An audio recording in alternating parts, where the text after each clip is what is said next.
I think we will move to the next session of the meeting, which will. So we are basically moving from the project itself to the science, the great science achievements that have been allowed by UVIS. So first of all, let me thank very much Sandro and Johan again for their presentations. I don't know how we are supposed to applaud over this kind of online meetings, but thanks a lot. And so the first speaker of this of the science session is Emmanuel Juin, who will tell us all about comets with UVIS. And this was it's actually a very interesting case of the workhorse nature of UVIS, in the sense that this was not probably the main science case for which UVIS was built, and turned out to be extremely interesting and science enabling. Emmanuel, the floor is all yours. Okay, do you hear me? Yes, we do, and we see your slide. Okay, perfect. Hello, everybody, and thank you for inviting me and preparing this presentation. Reminded me a lot of really great memories, especially because I spent 7 years in Paranal and a lot of nights on UT2 operating UVIS, doing indeed a lot of great science. And this image is also a great memory in Paranal of the great comet McNaught. But it was also an extremely big frustration because the comet never went above 20 degrees above the horizon, which was too low for the VLT to point and UVIS to observe it. I tried to observe it daytime because it was even visible naked eye daytime, but of course Andreas Kofer did not want, which was really a pity. But anyway, in these many years, we have been able to observe a lot of comets and do a lot of very interesting science with it. So just as a reminder, why do we care about comets? Because comets, you have to see them as a kind of fossils of the solar system. They give a window, a view on the early solar system, the composition of the early solar system, but also the dynamic, as well as the physics and the temperature that they were in the gradient of the disk. As well as potentially very important for life on Earth, as they might have brought water on our planet, as well as organic material. Just a few information about comets to be sure everybody remember what they are made of. They are very tiny icy bodies that sublimates when they are getting closer to the sun. A lot of molecules are released by the icy nucleus, a large organic molecule close to the nucleus, which are the parent molecules, and rapidly photodissociate with the UV light of the sun to produce a lot of smaller molecules that we call radicals, and that have electronic transition that make them glow in the visible via the fluorescence resonance phenomenon with the solar light, and that can give these beautiful images in the sky of the gaseous atmosphere of the comet, as well as the dust tail of the comet. As a reminder also, and to make things very easy, just remind that there are two big kind of comets. The long period comets coming from the Oort cloud, and that are maybe coming from the first time visiting us only for the first time. And you have the Jupiter family comets coming from the Kuiper belt, which are ecliptic comets on much shorter orbits, and coming back more often. And they might sample different parts of the disk where the planet formed. So they are very important to study in this framework. And as you know, there's been also a lot of space mission to study comets. Oops. I will always remember the first night, the first spectrum we got of a comet with UVIS in March 2003, and it clearly changed my perspective of science, because I was coming from stellar astrophysics, and after that night I decided that was really too fun, too great, and I went to the comet science. And here you recognize the Herschel spectra of UVIS, and it was fantastic, the best spectrum ever taken of a comet in the optical, where you see really hundreds of lines belonging to the various radicals in the atmosphere of the comet. Here CN bands, C3, CH, a lot of C2 lines, hundreds of C2 lines around 500 nanometer, NH2 lines, and many more. So the spectrum was really fantastic and really much better than everything that was done before in the optical for comets.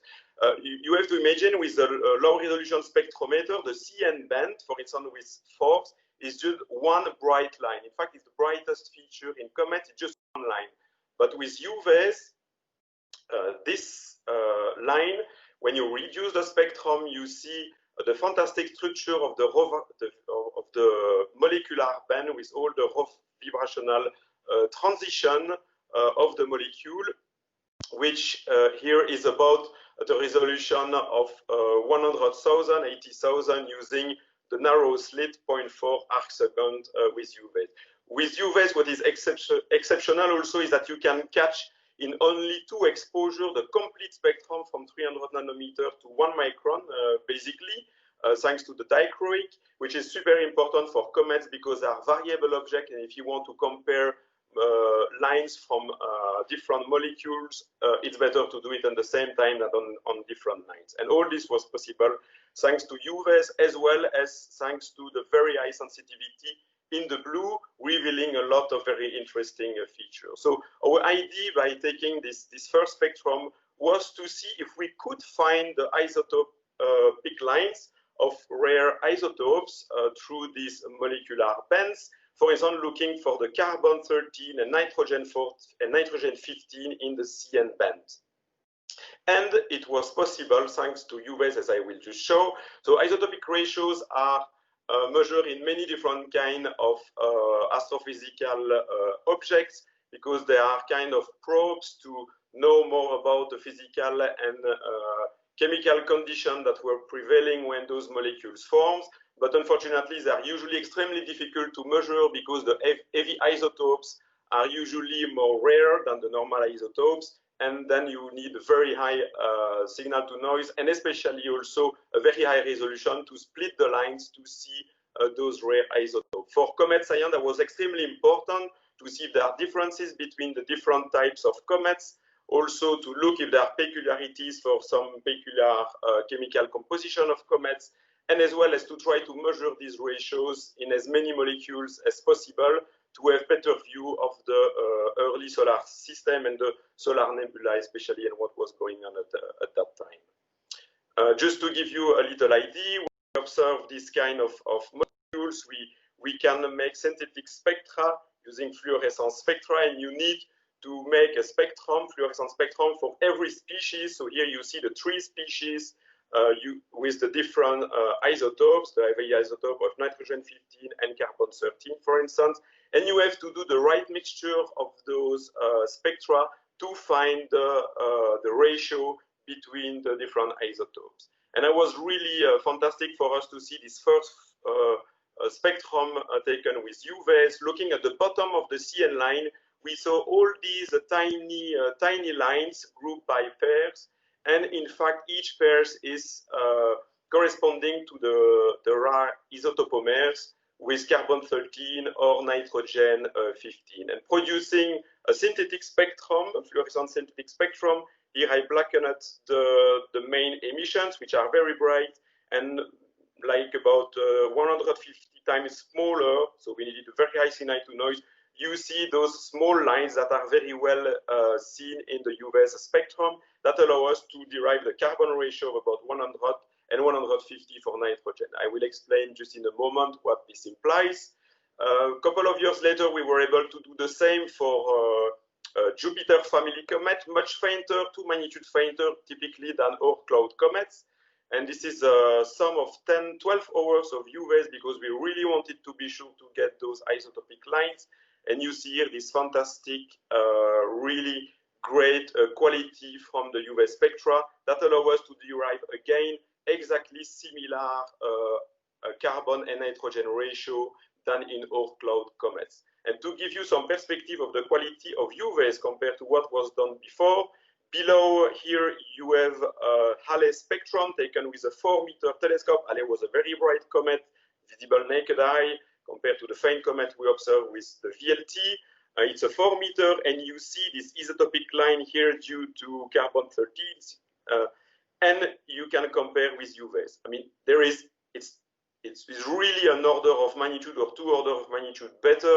The noise in the bottom of the light is much smaller. The resolution was the same, but the optical quality of UVs and the high sensitivity made that we could detect for the first time the nitrogen 15 lines in a comet and compute the ratio. So we knew from that time on that we would be able really to do fantastic science stuff with UVs. And the OPC was kind enough to give us time in the last 15 years about to observe in total about 20 comets from the different categories, dynamical classes of comets, and where we were able to measure the carbon ratio and nitrogen ratio in all these comets. So the result are that carbon ratio in comet is about 90, which is exactly the same value as in the sun and in the Earth's atmosphere. It's a bit higher than in the interstellar medium, which is now to have been enriched by AGB star on carbon-13.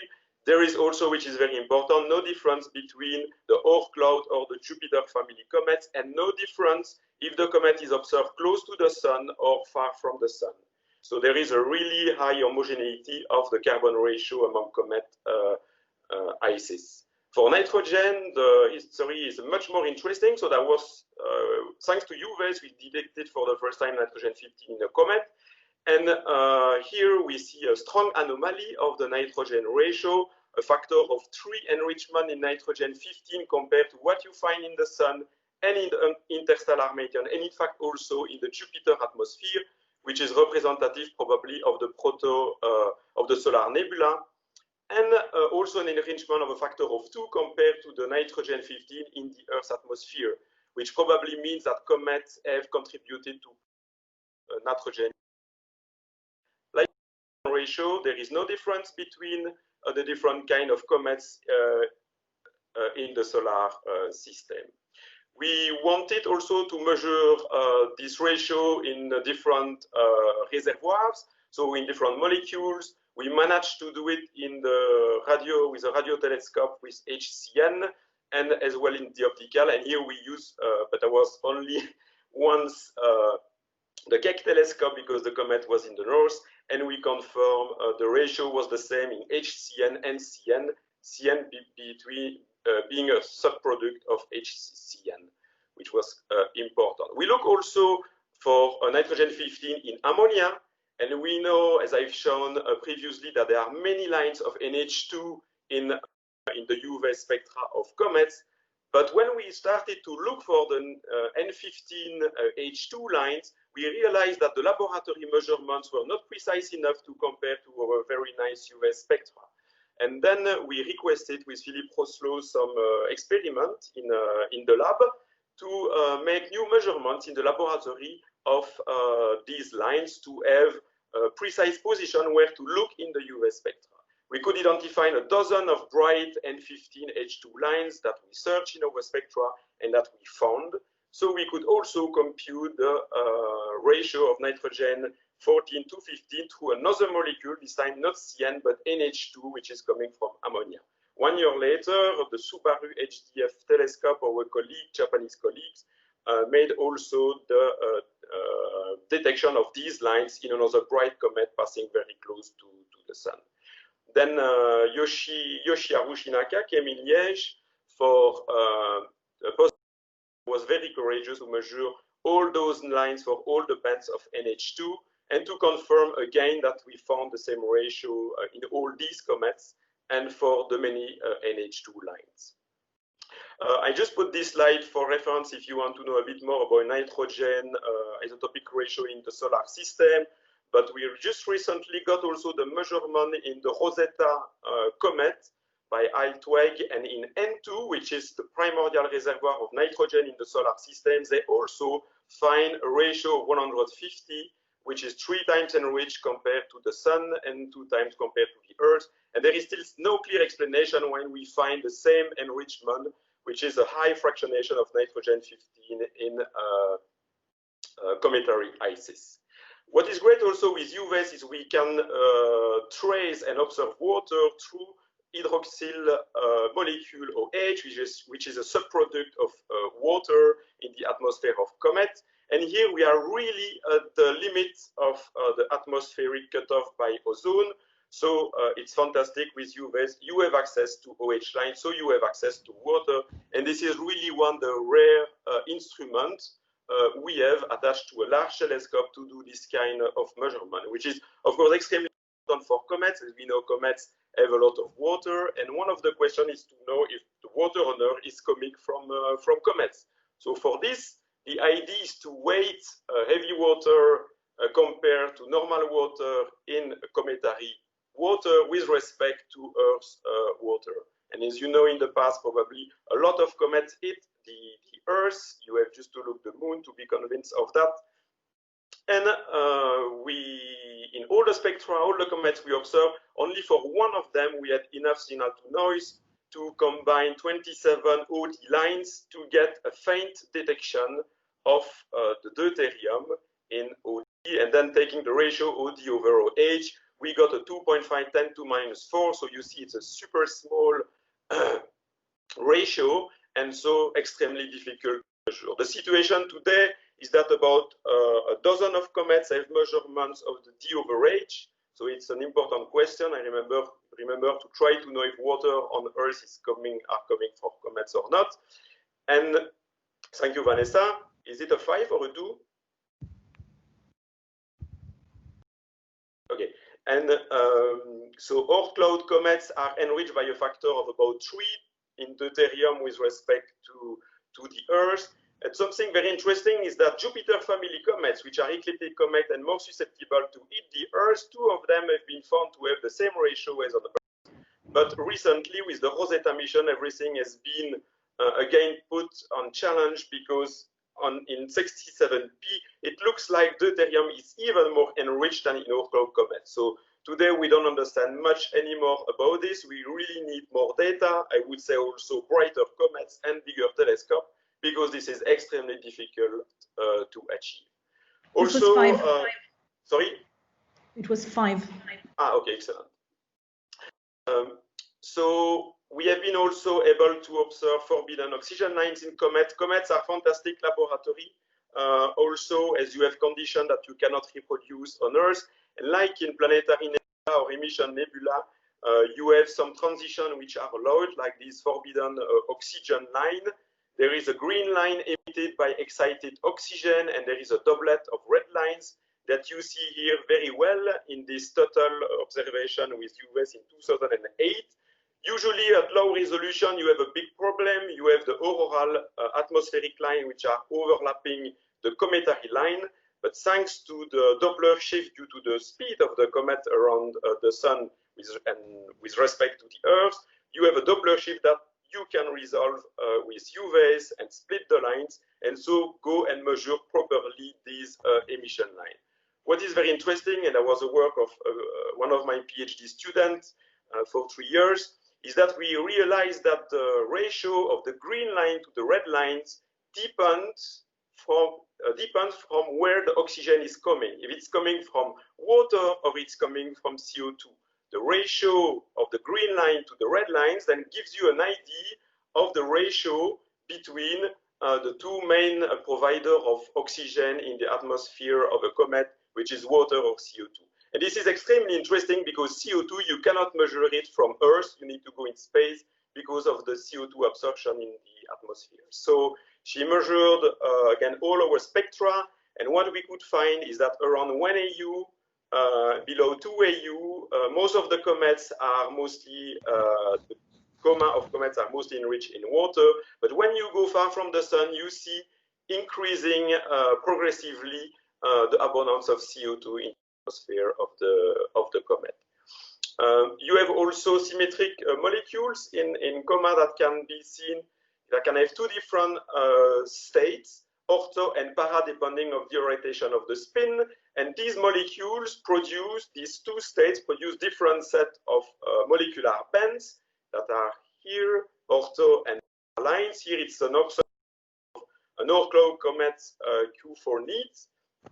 And if you are able to reproduce this spectrum with the proper mixing of ortho and para molecules, you can get an information which is a spin temperature that has been believed for many years to be also a cosmogonic indicators, maybe representative of the temperature of formation of those molecules. And from all the comets of a sample, Yoshi Shinaka measured spin temperature of about 25-30 Kelvin for all the comets, Oort cloud and Jupiter family comet, which might be indicative of the formation temperature of the comet. But this has been recently challenged by some laboratory measurements that are showing that there might be spin conversion, and then it would not be really a cosmogonic indicator, but there are more work which is needed here also in the laboratory and theoretically to better understand what they represent. What is very interesting is that the spin temperature of water that we measure in comets, also that we have been able to do with UVAs, give about the same temperature. So I'm pretty convinced this temperature means something, but we are still not very sure what they believe. And to finish, here is a spectrum that we obtained during the Deep Impact event in 2005 by NASA.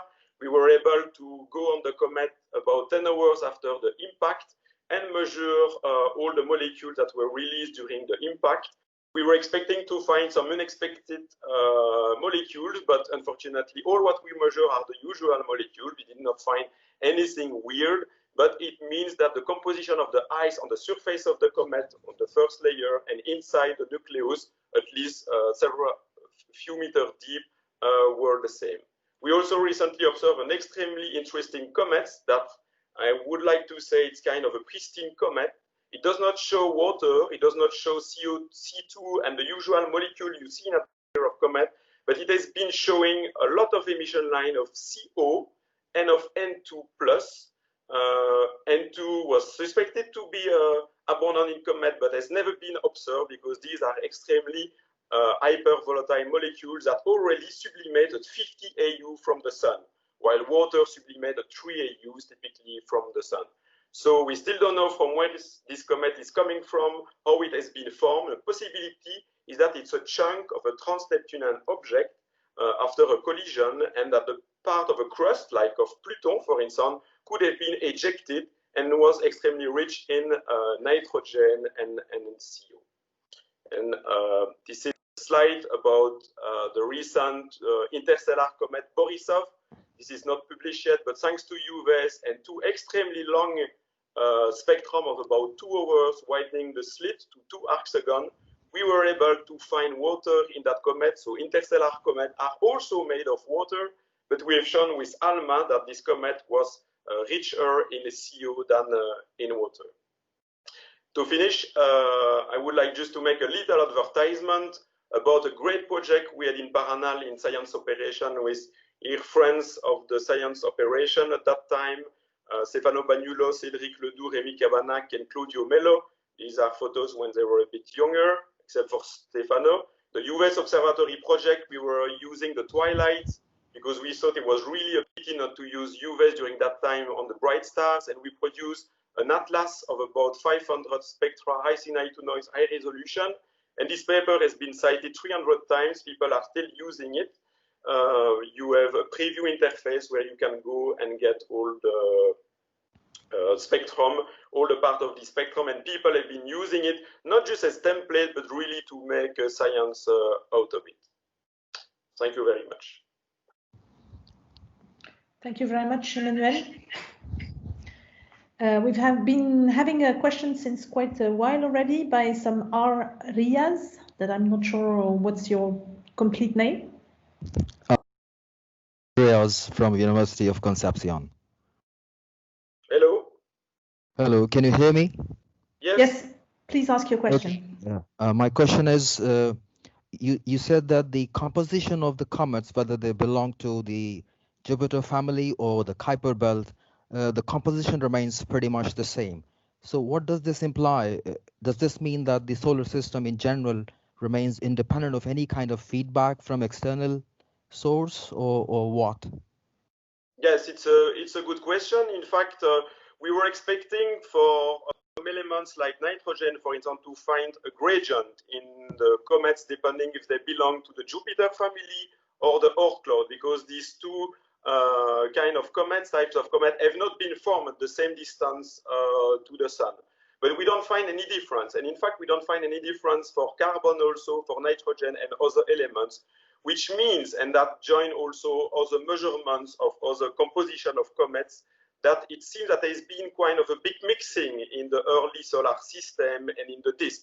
Probably some material mixing with big turbulences in the disk that have properly mixed the elements integrated in the different types of comets. So indeed, there's been no influence by, of course, outside the solar system, but within our own solar system, we have a very high homogeneity on the ICs of comet, at least when it is about the isotopic ratios.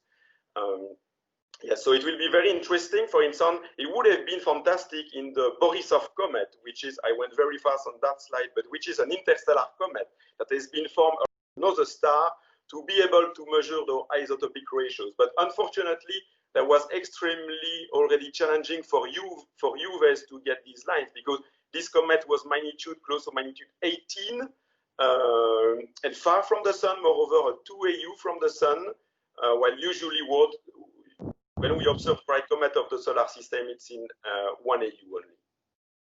Thanks. Thank you. We have two other questions. Luca was first. Luca Queenie. Yes, hi, Manuel. Very nice talk. I have a question a bit more technical. Yeah. How essential or important is for this kind of observation the fact that UVES has a slit, or would be fine to make them with a fiber instrument as well? Okay, so in fact, it could be possible with a fiber, and we use ARPS in the north when we have with ARPS now when we have a bright comet in the north from time to time. But the problem, you lose the spatial information, and I did not show anything about that. But the spatial information of the emission line is important. For instance, we are preparing a new paper of new elements that we found in the comet, totally unexpected. So I did not present this because it's still under work. But the spatial information was extremely valuable to know if the molecule was released right on the nucleus or at a lifetime longer. You see, so for comets, a slit, even if with the narrow 10 arcsecond, the short 10 arcsecond or 12 arcsecond slit, it's already some information, some interesting information that we could use, that we can use, to infer some important information about those molecules and the processes. Yeah, so we would lose some information if we don't use a slit. Thank you. Sandra had also a question. Sandra Savalio. Hi, thank you, Vanessa. So the deuterium overabundance with respect to the content on Earth, is there any news about the origin of water on Earth? What's the contribution from comets? Thank you. Yes, let me show this. So from comets, I mean the Rosetta measurement on Churyumov Gerasimenko, which is a Jupiter family comet, an ecliptic comet, have been totally unexpected. We were expecting to find, like the two other Jupiter family comets that you see in magenta color here, a terrestrial ratio. But it's not the case, and it's even higher enriched in deuterium than the Oort-Cloud comets. So, and in fact, it's more in adequation, this measurement, with the gradient you would expect in the disk. Because, in fact, Jupiter comets have been formed in the Kuiper belt, which is farther away from the region from where are coming the Oort clouds. The Oort cloud comets are coming from very far away in the solar system, the limit of the solar system, nearly 1 light years away. But in fact, they were formed closer to the sun. They were formed in the region of the giant planets, and because of the Grand Tague model, you know, the late heavy bombardment, those comets have been ejected very far from the sun. So the Kuiper belt comet, Jupiter family comet, have been formed in a colder environment, so at a larger distance from the sun, while the Oort cloud comet that are coming from far away today have been formed closer. So higher temperature for Oort cloud comet formation and smaller temperature for Jupiter family comet, which could give the right gradient. So I don't know what happened with the two other comets, Hartley 2 and 45P. So for comets, it's still a bit complicated, the situation, and we need to have clearly more data. But what is interesting, and the consensus today, is the green point that you see on this plot, is that the chondrite meteorite have exactly the same ratio as the Earth's ratio in the ocean. So the consensus today is that water was brought mostly, probably, by the chondrite, which are coming from asteroids. In fact, asteroids that might have been in the region of the Earth's formation. And in the chondrite, in fact, you have water. It's among solids. It's not ices, but they are there, and they could have been released on Earth. It's still very interesting to see how, but geophysicists are telling us it's possible. So it's still an open question, but this is the explanation today. Yeah, but I mean, sorry, but the comets were there around a lot in the past. So what happened? And if they contain water, you would expect. So I don't know. But if the contribution is low, what happened to the comets? No, yes, it's an excellent question. I think UVES is a fantastic instrument for observing comets because you can get a very homogeneous sample. And in the plot you see here, what I don't like is all these points are from very different techniques: infrared, UV, mass spectrometer around the comet, and so on. And there is, in fact, I think, a large dispersion that we have to see in the comet. 10 next year to see getting smaller by getting better instrument, larger, like we did for carbon ratio and nitrogen ratio, and have a clear picture. I think now it's a bit a mess, and maybe we are dominated by different factors, and it's always difficult to compare chemical data that you take from different instruments. Sometimes it can confirm, of course, it's important, but if you have systematics between the different methods, there might be an issue. Our nitrogen measurements, on the contrary, are showing clearly that Earth is in between the solar value and the comet value. And the nitrogen in the atmosphere, which is 2/3 of the mass of our atmosphere, is huge. And from where is coming the nitrogen in our atmosphere? And really a possibility are the comets. And of course, with a mixture of the chondrites also. And we might have an explanation. I still believe probably a big amount of the water on Earth came from the ecliptic comets, like it was measured in Hartley 2 and 45P, but why 67P is showing this high value on deuterium? And this is supposed to be the best measure ever of D over H by the mass spectrometer on site. So yeah, I think this is still a very debated question. Thank you. I think these were really interesting questions, but I believe we have to close the session. Perhaps I will have just one very short question before we break, and that is, so from your point of view of the future of UVES, I got from your last slide that your take is that you don't want any modifications to UVES, but rather to keep up the good performances. Would they be still an upgrade pressingly needed, or not really? Well, I don't know if we can gain much with the CCD efficiency. If it's possible and flipping, it would be great, of course. I think the UV sensitivity of UVES and the optical quality there also, which is important to mention about the lines, the quality of the lines, makes UVES completely unique, I think. And as we can see in our study, which has been lasting for many, many years, the fact that UVES has been so stable with such a high quality allows a comparison which are also better. So my point is, keep UVES as long as possible working as good. Thank you, Emmanuel.